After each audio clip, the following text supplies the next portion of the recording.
Estamos de volta com a nossa reportagem especial. As obras que receberam financiamentos do BNDES, o Banco Nacional de Desenvolvimento Social, estão envolvidas em suspeitas de corrupção e desperdício no exterior e também aqui no Brasil. Na indústria naval, o dinheiro do banco foi por água abaixo.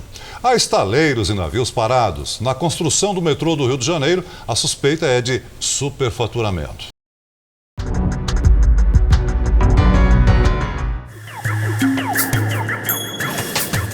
Quilômetros de extensão, 7 estações, 300 mil passageiros por dia.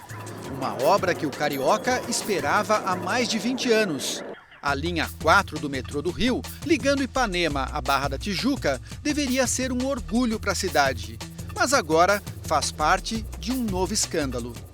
A cada dia uma notícia sobrepõe a outra do passado. Quer dizer, cada dia uma notícia nova em função do superfaturamento, desvio de verba. É o que se espera, infelizmente. A linha 4 do metrô ficou pronta às vésperas dos Jogos Olímpicos do ano passado. A construção foi acelerada para que os turistas pudessem chegar o mais perto possível das arenas das competições. Mas logo depois do fim dos Jogos, a bomba. O Tribunal de Contas do Estado constatou superfaturamento na obra. A linha 4 custou 8 bilhões e 400 milhões de reais. Segundo os conselheiros do tribunal, o superfaturamento foi de 2 bilhões e 300 milhões de reais. Uma fortuna, muito além do que a obra deveria ter custado. A gente se sente como todo brasileiro, né? Lesado, roubado, né? Essa vergonha que o nosso país passa, né? Uma obra que vem para poder ajudar o cidadão, o usuário, e depois você descobre que tem um superfaturamento enorme. Então, quer dizer, não veio para ajudar, veio para beneficiar quem fez esse roubo todo. O valor da linha foi subindo por meio de aditivos que autorizavam gastos adicionais ao projeto inicial. O Ministério Público quer saber por que não foi feita uma nova licitação para a obra, já que o traçado original dos anos 90 mudou várias vezes. A lista dos que terão que explicar a diferença de preço na justiça é grande. O ex-governador Sérgio Cabral, que está preso em Bangu, o atual governador Luiz Fernando Pezão, 2 ex-secretários de transporte do Rio e mais funcionários do metrô e diretores das construtoras responsáveis pela obra. Esse valor, obviamente, é um valor elevadíssimo, que tem uma relevância maior ainda nesse cenário que a gente está vendo de colapso das finanças aí do Estado, que parte do colapso financeiro do Estado se deve ao fato do Estado ter contraído uma série de empréstimos para custear essas obras no metrô linha 4. O BNDES, Banco Brasileiro de Desenvolvimento, emprestou 6 bilhões e meio de reais para financiar a construção do metrô. A presidente Dilma Rousseff vistoriou a obra um ano antes dos Jogos Olímpicos. O governo federal não desconfiou do superfaturamento e continuou liberando recursos. E não foi só para o metrô. Durante os governos petistas, o crédito foi farto para projetos no Rio de Janeiro. Que o diga a indústria naval. Em 2007, a Transpetro, braço da Petrobras na área de transporte de combustíveis, recebeu empréstimo de 1 bilhão e 700 milhões de reais para construir 9 navios petroleiros no estado. A estatal contratou estaleiros cariocas para dar conta dos pedidos. A indústria naval de Niterói, impulsionada pelo dinheiro público do BNDES, embarcou na empolgação. Navios saíam da fábrica, recebidos com festa. Os estaleiros chegaram a ter quase 15 mil empregados. Veio a crise do petróleo, o escândalo de corrupção na Petrobras e a euforia foi por água abaixo. O polo naval hoje tem menos de 2 mil funcionários. E muitos demitidos nem receberam as dívidas trabalhistas. A juventude que investiu em suas carreiras para a indústria naval, do petróleo e para o gás no Brasil. O que a gente faz com esse bando de gente informada trabalhando de camelô na economia informal? Essa é uma grande pergunta. A região dos estaleiros em Niterói, na Baía de Guanabara, é simbólica da crise na indústria naval brasileira. Aqui ficam 9 estaleiros, só 2 continuam funcionando e, mesmo assim, apenas para reparos de navios. Nós vamos conhecer agora de perto a situação deles. O cenário é triste. Guindastes sem uso, estaleiros abandonados, cais lotado de navios parados. O estaleiro Vard, que fazia navios para Transpetro com financiamento do BNDES, já teve 1.500 empregados. Agora está abandonado. O Aliança é outro exemplo de fracasso. Navios parados e estaleiro vazio. Hoje nós corremos um risco, Lúcio, de ter o BNDES como o maior dono de estaleiro do Brasil.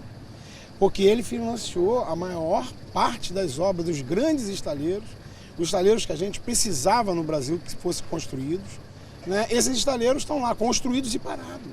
Flutuando aqui na Bahia, a gente tem 900 milhões de reais. É o custo desses 3 navios que estavam sendo construídos para Transpetro. Os 3 com empréstimos do BNDES. São navios feitos para transportar petróleo e derivados. Cada um pesa 70 mil toneladas. Estão parados e inacabados há quase 2 anos.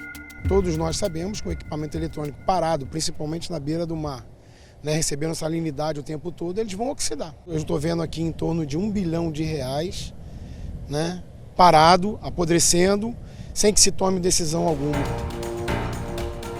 Navios parados no Brasil, porto subutilizado em Cuba.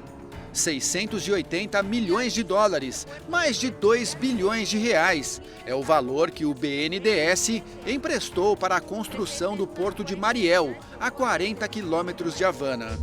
Em 2008, com crédito restrito no mercado internacional, o governo cubano recorreu à amizade com o ex-presidente Lula para conseguir o financiamento da obra, a maior do país desde a tomada do poder pelos comunistas em 1959.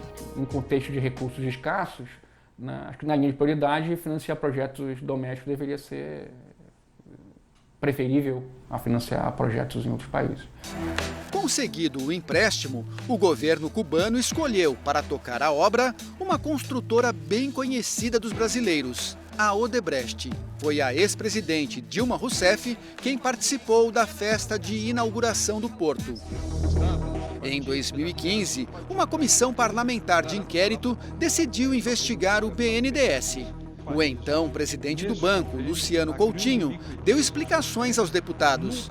Afirmou que os financiamentos seguiram critérios técnicos, sem qualquer tipo de influência. Nunca houve interferência do presidente Lula nesses processos, junto ao BNDES. Este deputado que participou da CPI não se convenceu. Eu acredito que o banco ele tem assim, acelerado de uma forma muito inexplicável os empréstimos a partir de 2008. Foi quando o banco promoveu principalmente a escolha de determinadas empresas ou as famosas campeãs nacionais, onde o discurso era que essas empresas precisavam se internacionalizar e criaram-se verdadeiros impérios dentro de segmentos empresariais, prejudicando outras empresas. A CPI chegou ao fim depois de 5 meses, sem indiciar ninguém.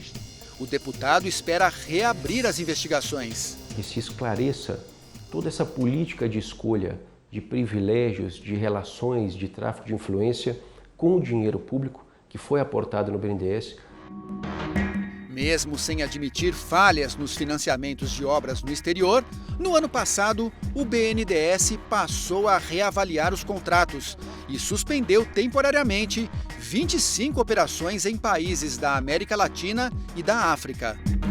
O banco preferiu mandar respostas por e-mail, em vez de gravar entrevista. Segundo o BNDES, os critérios mudaram. Agora estão mais rigorosos.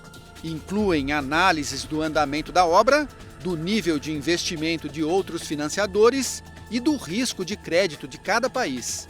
É uma tentativa de colocar ordem na casa e um freio na fartura dos empréstimos internacionais.